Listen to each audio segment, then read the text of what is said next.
It was a quiet evening on the 15th of March 2026 in Surulere, Lagos. Adanna Adewale sat close to Chinedu Okeke inside his small, simple house.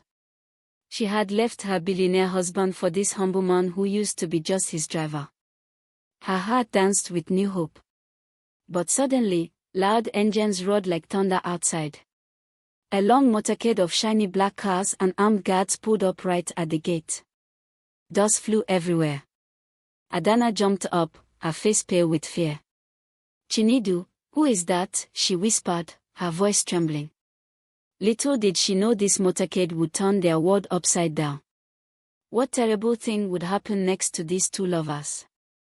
To understand how Adanna left her rich life for the driver, we must go back 2 years earlier. Hello, welcome to Echoes of the Baobab Trees. Before we start, take a second to like this video and subscribe for more powerful stories like this. And in the comments, tell us where you're watching.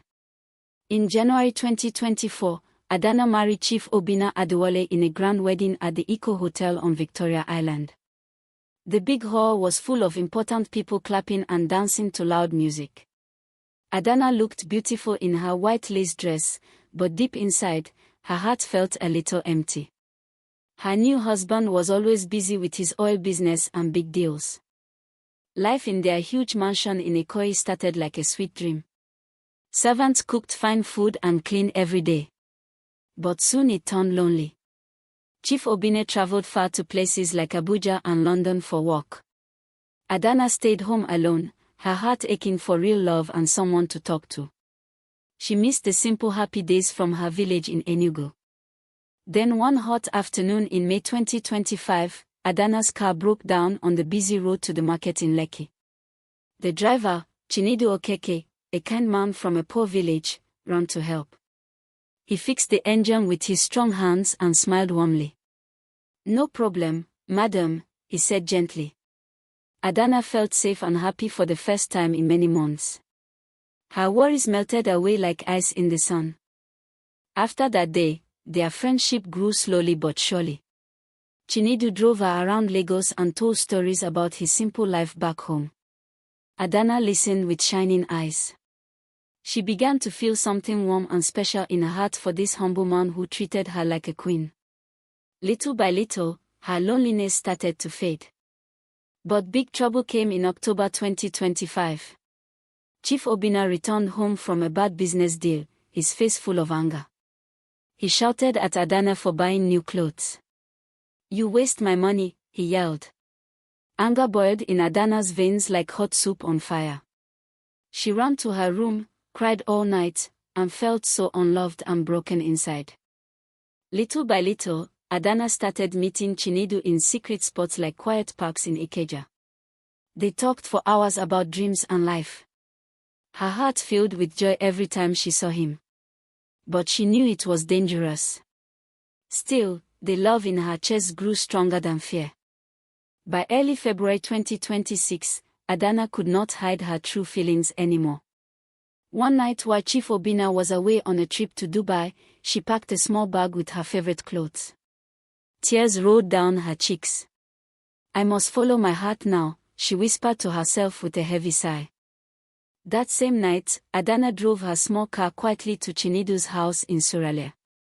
When she arrived, Chinedu opened the door with a big warm smile. He hugged her tight and said softly, "You are home now, my love." Adanna felt free at last, like a bird flying from a golden cage. They sat down to eat simple rice and laugh about their new happy life together. But suddenly the same motorcade roared back with power. The car stopped hard, doors flew open, and out stepped Chief Obinna Adewale himself, his face twisted with hot rage. "Adanna, you left me for my own driver," he shouted loudly. Guards with guns surrounded the little house. Adanna's heart shattered into 1,000 pieces. This shocking moment was only the beginning of something even bigger. The motorcade lights flashed bright red and blue across Chinedu's small compound in Surulere that same evening of March 15, 2026. Chief Obinna stepped out first, his expensive agbode blowing in the wind like a storm cloud. His eyes burned with fury as he pointed straight at Adanna. You think you can disgrace me like this? He roared, his voice shaking the thin walls. The armed guards formed a tight circle around the house, blocking every escape. Adanna grabbed Chinedu's hand so tight her knuckles turned white. Her heart pounded like a talking drum in a festival. What would Chief Obinna do to them now? Chinedu stood tall even though fear crawled up his spine. Sir, please calm down, he said firmly, trying to protect Adanna. Chief Obinna laughed bitterly. Calm down. My own driver stole my wife. He waved his hand and two guards pushed forward, ready to drag Adanna away. She screamed, "No. I will not go back." Tears streamed down her face like rain in July.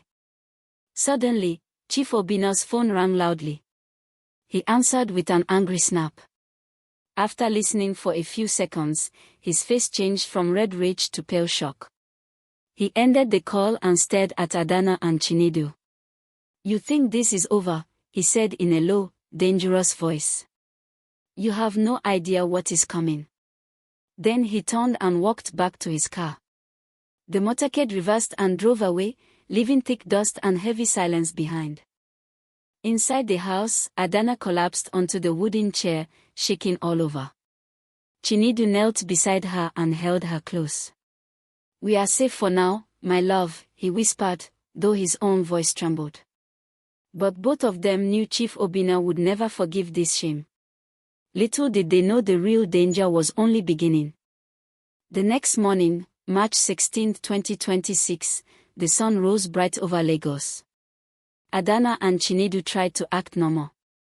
They swept the compound and cooked yam and stew together. They even laughed a little, hoping the nightmare was finished. But deep inside, worry sat heavy like stones in their stomachs. 2 days later, on March 18th, neighbors started whispering. Someone had seen strange men in dark sunglasses watching Chinedu's house from a black jeep parked across the street. Adanna noticed them too. Her skin crawled with fear every time she passed the window. "They are watching us," she told Chinedu quietly. He nodded, his jaw tight. That same afternoon, Chinedu went to the mechanic shop where he used to work before he drove for Chief Obinna. His old friends greeted him warmly, but one pulled him aside. "Brother, big man, they find you all. They ask questions everywhere," the friend warned in a hushed voice. Chinedu felt cold sweat run down his back. Back home that evening, Adanna received a text message from an unknown number. It read, "Leave that boy before it is too late. You still have time to come back." Her hands shook so much the phone almost fell. She showed it to Chinedu. His face grew hard. "We will not run," he said. "We did nothing wrong." On March 20th, 2026, things became calm again for a short while. Adanna and Chinedu went to the small market in Surulere to buy food. They held hands and smiled at each other like young lovers. For a few hours, the fear melted away. They even bought new curtains to make the house feel more like home. Hope flickered in their hearts like a small candle in the dark. But that night, everything exploded again.